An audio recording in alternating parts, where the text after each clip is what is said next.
Pastor Roy Gerhart from Galloway United Methodist Church in Franklin, Pennsylvania, sharing a few words of encouragement to help us follow after Jesus. When I was a kid, my mom would bake bread every now and then. Oh my, what a wonderful smell that is.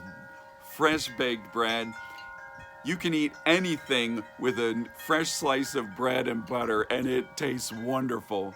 And on top of that, my mom would make cinnamon rolls, and oh my goodness, some of my favorites absolutely in that baking that my mom did when I was a kid. And another thing that happened when I was a kid was I worked with my dad. He was a carpenter and a contractor. And one of my dad's favorite activities was on the way home from work was to rehearse all the things that we had done that day. He would repeat them, reflect over them, and celebrate them. And it really was. It was him celebrating what we had done. My brother and I would be riding along, and we're ready to move on, think about what comes next. But my dad, he wanted to celebrate what we had done and savor that moment. You know, those are great lessons, and the fact that there are things that are really wonderful about life, that are so enjoyable, that something that we can really savor, sometimes with our taste buds, other times with those feelings of pride and accomplishment, really taking a sense of joy in whatever we were able to do. And you know something, the Bible tells us that we should enjoy those things. In Ecclesiastes, in the 2nd chapter, it says, look, there is sometimes nothing better than to just take satisfaction and joy in all of the things that you've been able to do and experience, and to accept them and celebrate them as a gift from God.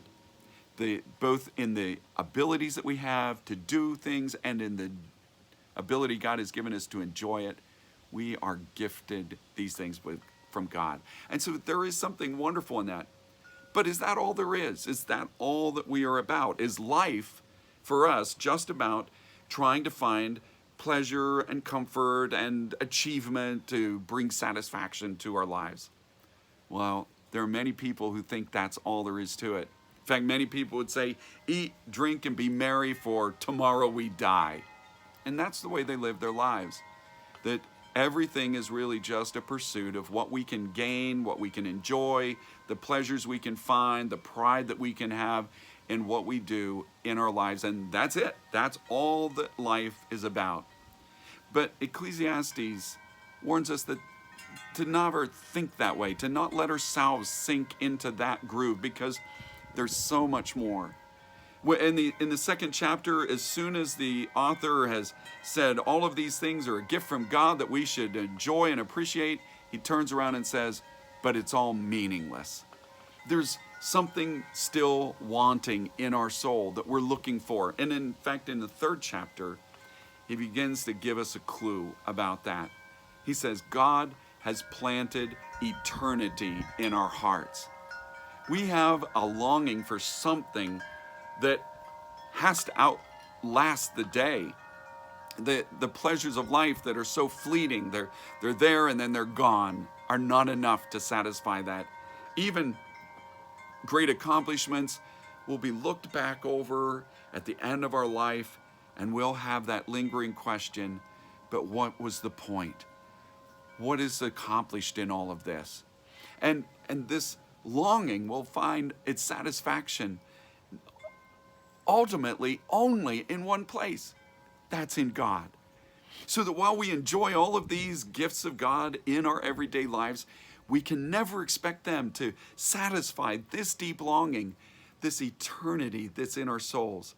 It's what St. Augustine referred to as a God-shaped hole in our hearts.